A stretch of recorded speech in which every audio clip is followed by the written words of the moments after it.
EVs have a problem. I'm not talking about how heavy they are, or battery life, or range claims, or the fact that lithium mining is the dirty business poisoning the world. No, I'm talking about the fact that no matter how fast they zip from 0 to 60, a lot of people just don't think they're very fun. Automakers have made many billions of dollars selling millions of cars over the last century on that single point. They're fun. And that's why in 2026, you see automakers realizing this and starting to deliberately engineer fun back into electric cars. Which is why Nick and I are here at Chuckwalla Raceway with two very different solutions to that problem. Hyundai took a basic electric SUV and dialed the crazy up to 11. Dodge took a classic muscle car and shoved as much of its spirit as it could into an electric sedan. But we shouldn't confuse compromised with not fun. Both of these cars have over 640 horsepower, all-wheel drive, drift mode, 4 doors, and blue paint, I guess. But both also claim to be dialing into that missing element more so than anything else. That is what they are focused on. But do you need to be a professional driver to actually get that out of it? Can you fairly claim to be a fun car if you need a wide open track and all the skills in the world to get that experience? There's only one way to find out. Nick, let's do it. I'm heading out first in the Ioniq 5N. If the question we're asking is, can an EV be fun? Well, I guess we have to decide what makes a car fun. I'm coming at this from the perspective of, I'm a race car driver. I like things that go around racetracks. Well, that's something that this car does exceptionally well. So I've got it right now, just in a standard EV mode. It's not making any noise. It's not shifting or doing any of that kind of gimmicky stuff.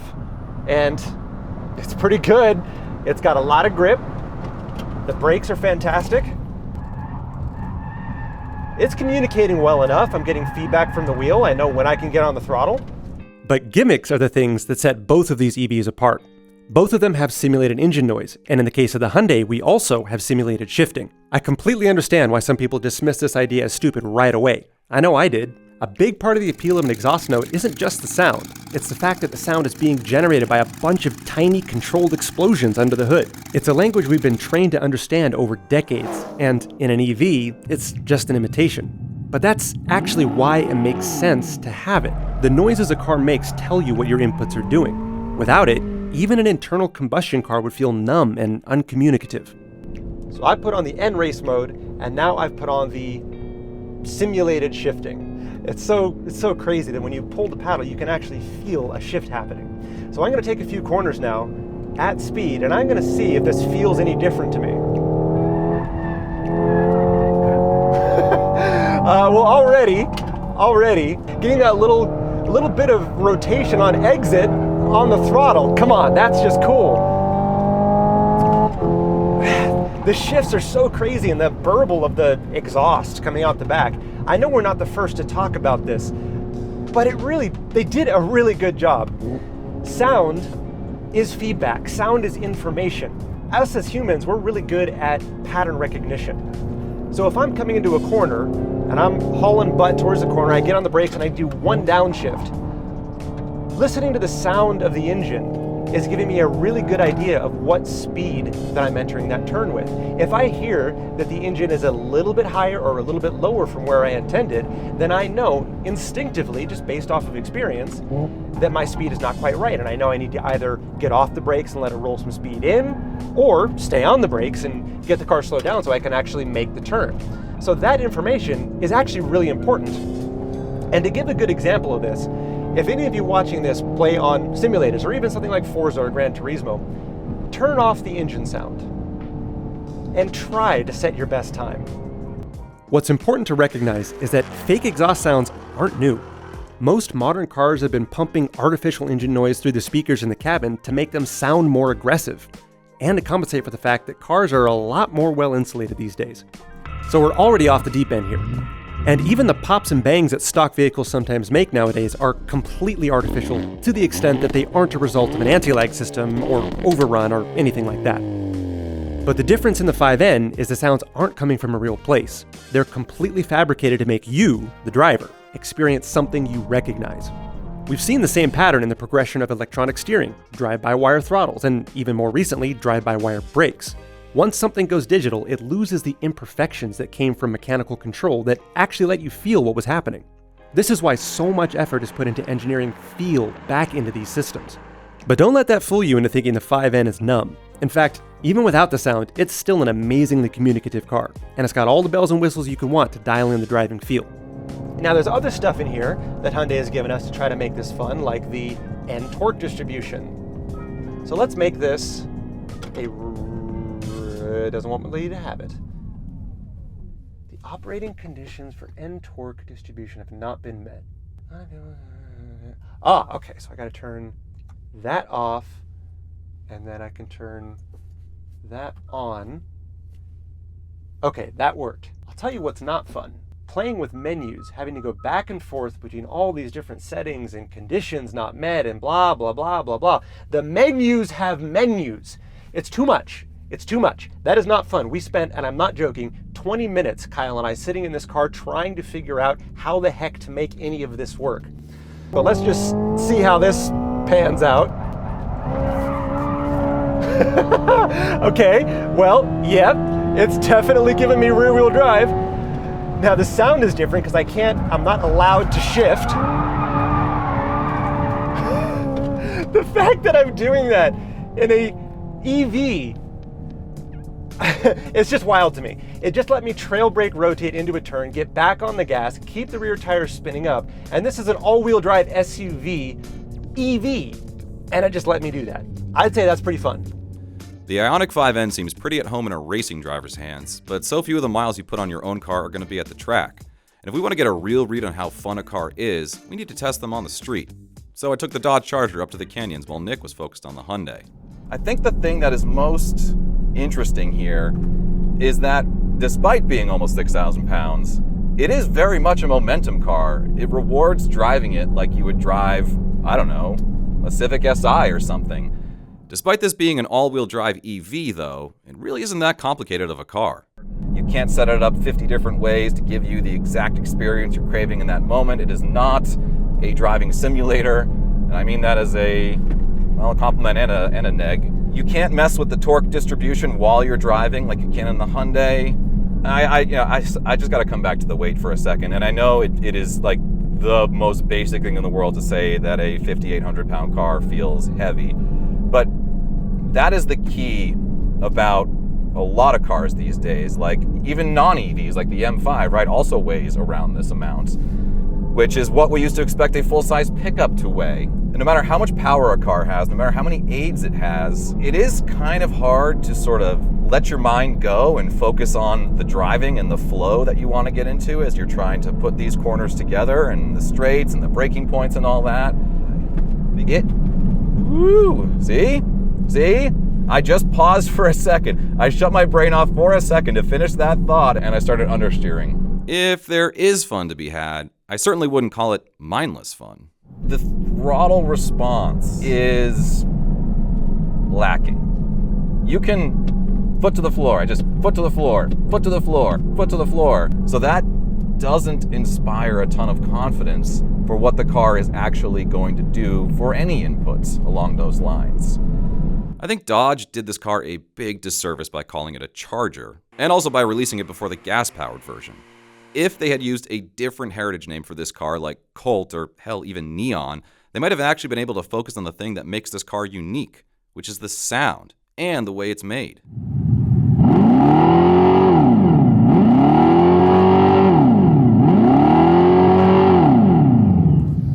That's Dodge's Fratsonic chambered exhaust, and it's actually a series of subs and speakers aimed into chambers just like resonators. So instead of having to mimic metallic resonance, there's actually sound traveling down a tube. There are also motors mounted to the chassis to mimic the vibrations of a real engine.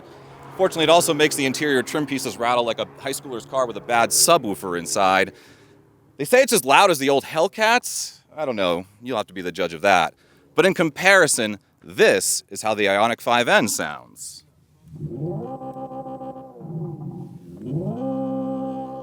Wait a second. Hold on a second. Okay, take two. So the big difference is that in the Hyundai, it's all about what's happening inside the car, not outside the car. So Hyundai has what's called N-Active Sound Plus, which is designed to mimic an internal combustion engine, but it's all coming through the speakers inside, not outside. It's for the driver, not everyone else. And this is what it sounds like. That's different. Whoa. So, more computerized, but two big differences. One, it's got a fake rev limiter. The other is that when you... Okay, here we go on the rev limiter, listen. Pops and bangs. Obviously completely fake pops and bangs, but still it is adding to the idea that this is a performance car, it's fun, it's out here to have a good time. So the big difference is that Dodge put a lot more time into thinking about how the sound would come out of the car and how it would be produced, whereas Hyundai focused a lot more on just what it sounds like and how to recreate that internal combustion experience. So one, I think, is more effective than the other, but they each have their ups and downs. The thing is, the amount of depth and character that comes from a real engine is massive. And it's going to be a long time before anything like this gets close to this.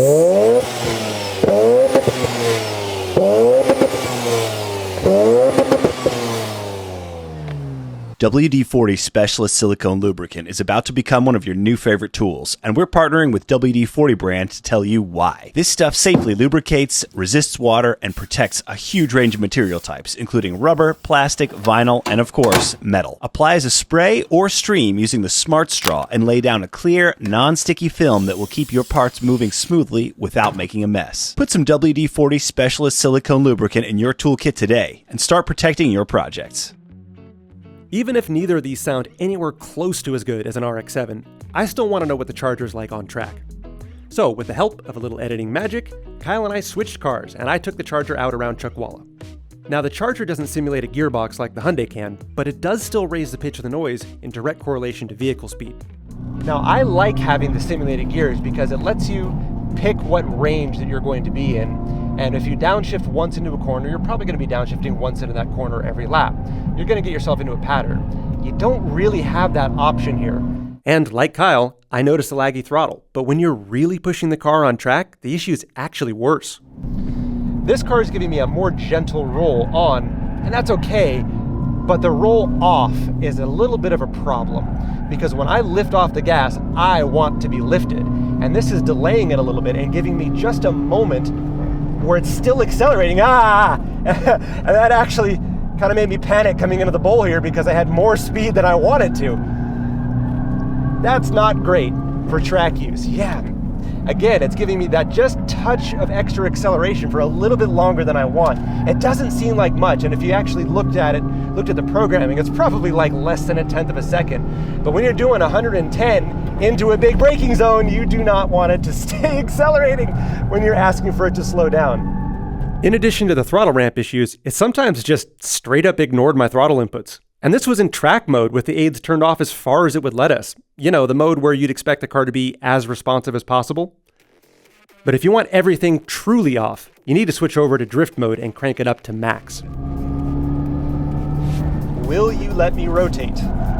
Yes. Oh, now it's giving me throttle.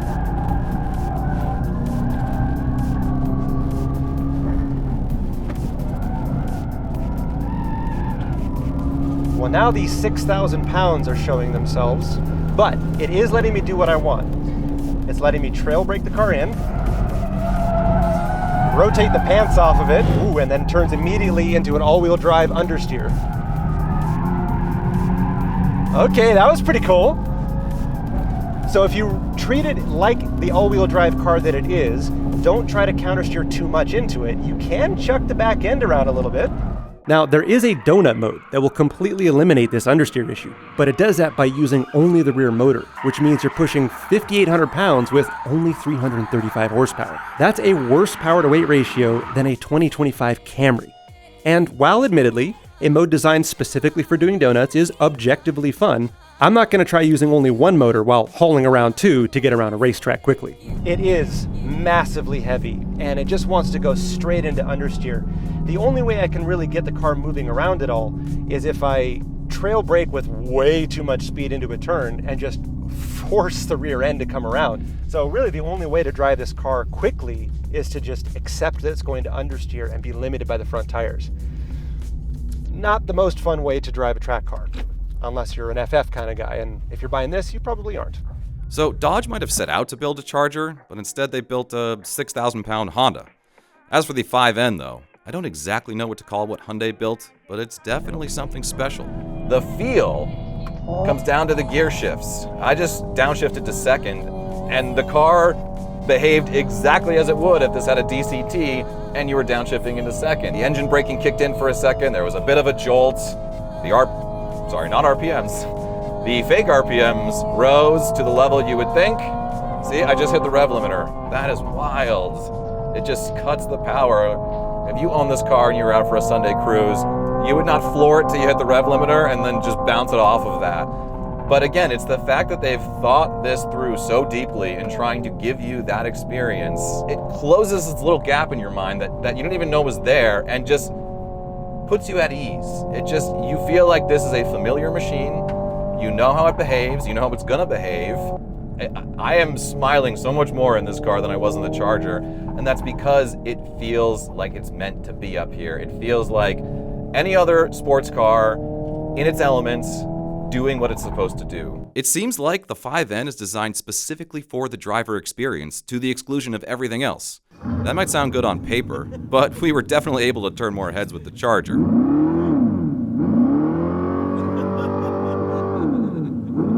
And if your idea of fun is doing donuts in a parking lot, it makes sense to be looking at the big sedan with a donut mode. Now, this car doesn't have a donut mode, but we're gonna do something here. Let's see if this makes it into the video. We got N mode. All right, drift optimizer.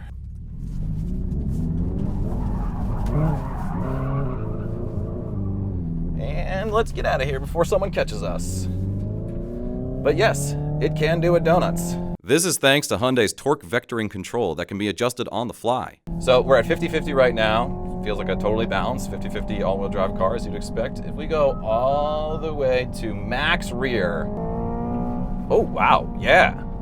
Well, the throttle steer was immediate. You could really feel it wanting to rotate. Woo, yeah, I mean, I barely had to put any angle on the wheel there, just kind of floored it and it kind of picked up the turn. This car, being 1,000 pounds lighter than the Charger, it just feels so much more playful. It feels so much more eager to move. It feels more agile. The fun is so much closer to the surface. There's an approachability to it.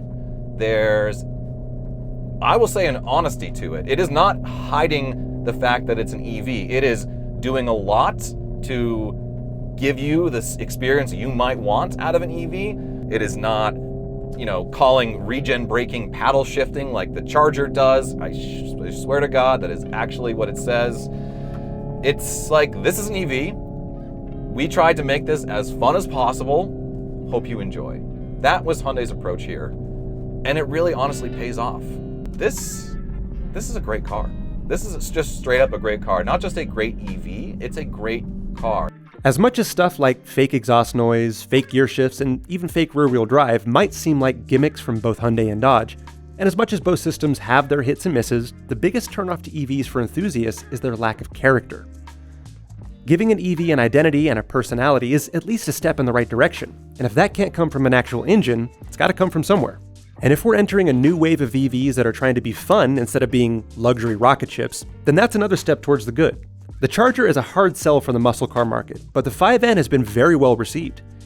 Keiichi Tsuchiya even said this car changed his impression of Hyundai and their ability to make playful cars. And Porsche is following Hyundai's lead and adding virtual shifts to its own EVs after testing the 5N. This is fun, even to not a professional driver. It's an impressive car in some ways. It's an amusing car in some ways. It's a very, very capable car in a lot of ways. But it does not feel fun in the same carefree, loose way that this does. And I think this is what would convince an EV skeptic that an EV can be fun. It doesn't have to try to be a nice car. It can offer some of the same experiences, but ultimately it is what it is, and it knows it. And that is the fun part about it. So what I think is really interesting is that I have an Ioniq 5, not an N, it's an SEL, rear-wheel drive, it's like 230 horsepower. And that recipe seems like it could be fun. Like you can slide it, you can turn the traction control all the way off, but it's kind of missing something. And this has added that in, what was missing, like to the nth degree. And so I think that there's something to the idea that a fun car, a fun EV, is probably better off taking the form of an EV and just maxing that out versus this, which is trying to very much not look like an EV, and I think is worse for it. I'm not going to let you get away with the fact that you just said to the nth degree when describing this car. But you're right, they are similar ideas, different execution. Hyundai added a lot of mechanical stuff, the brakes, the differentials, the things that make any good sports car good, in addition to the sound and the fake shifts and all that kind of stuff, which we can talk about that in a minute. That's kind of all Dodge did over here, was the gimmicky aspect. And I don't mean gimmicky like it has to be bad. You could have a fun gimmick. That has fun gimmicks. Maybe less fun on this side. Yeah, I really felt that on track. I mean, it's so much heavier, 1,000 pounds. I felt like a hero in that. Like, I did not need to have the skills that you have to really appreciate it and experience the fun that Hyundai deliberately engineered into that. This, I could tell that to get it to do the things I was getting that to do, I would need to go far beyond my skill level. Yeah, we were talking earlier about how to drive this car fast, you almost end up driving it like an FF, like a Honda Civic, which is wild to consider when we're talking about this car, right? But the nature of the all-wheel drive system in this car, the way that you have to load the front end, and then you're limited by what the front tires can give you, which are, I want to say 305s? Yeah, Imagine being limited by the 305s. I mean, look, it's huge. That's the thing, you can't stay rotated on this car really unless you're at like 45 degrees to the apex. You have to fully commit to an ambient drift mode for it to let you do anything like that. Otherwise, you'll get a little bit of rotation, and the moment you touch the throttle, whoop, it straightens you back out. And then you're just stuck waiting for the front end. Well, you would have been faster, you would have been better off if you just didn't do that in the first place, and you just waited on the front tires. It's not the fact that this is named what it is or that it was built the way it was built. It's the fact that it's just not as good of a car as the Hyundai. It's a compromise car, but even a compromise car can be fun. And we did have fun in both of these cars. Yes, We very had true. fun in this car while it was parked, and we were playing with the settings. Yeah, it's a good party trick to rev it while it's parked. And that you can't rev that one when it's parked. It doesn't do anything. It doesn't let you rev it, and even if it did, it barely makes any sound. So we did have fun with this car, and I didn't hate driving it on track. It was fine. It just wasn't exceptional. That, we were miserable while it was parked, going through menus. Oh the my menus God. have menus. So many settings. Once we finally figured that out, it was a blast. It was awesome on track in every way. It was awesome in its standard N mode, where it's giving you all-wheel drive and doing wizardry behind the scenes. It was even more awesome in rear-wheel drive mode, where you can just instantaneously spin up the rear tires and have a big smoky drift show. It was great. Okay, but what about the fake shifts? That, I think, is one of the biggest sticking points with people who are critical of EVs, is that one that does fake shifts, not worth it. It's funny because it probably makes you slower when you're in shifting mode and driving it at 100% of what the car can do, because it is limiting your power. However, it probably also makes it easier to get to that 100% of the car. I have no problem with it. I have no problem with this car at all. I thought I was going to hate it when I first got into it because it's such a gimmick. It's like, why would you want to do that? But the more I think about it, like, I enjoy sim racing. That's not a real car. Yeah.